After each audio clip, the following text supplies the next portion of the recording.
আমরা বাংলাদেশে যেটা দেখলাম আর কি, প্রায় 37 ঘন্টার মতন লাগছে খালি একটা বাচ্চা উদ্ধার করতে।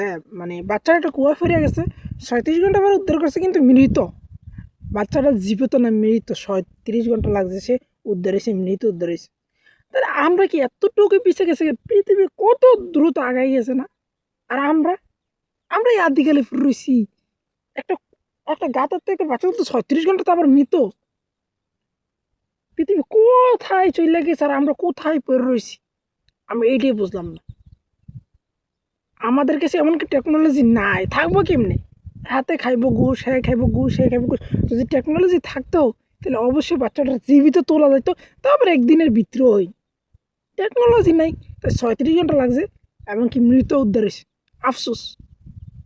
যাই হোক, তবে এতটুকুই তার মধ্যে বাংলাদেশের ফায়ার সার্ভিসরা ওনারা যথেষ্ট পরিমাণে চেষ্টা করছে। ওনাদের তো দোষ দেওয়া লাভ নেই। যারা মাথা, তাদের ডেভেলপ না করলে তাদের কিচ্ছু নেই। তারা ওই টাকা পাড়াও অস্ট্রেলিয়ায়, পাড়াও আমেরিকা, বাড়ি কিনো ঘর কিনো সব খাইয়া, দেশ খাইয়া, দেশের মাটির তুলে হালাই গেছে।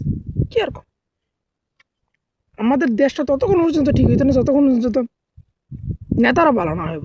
নেতারা খারাপ, দেশ কি আর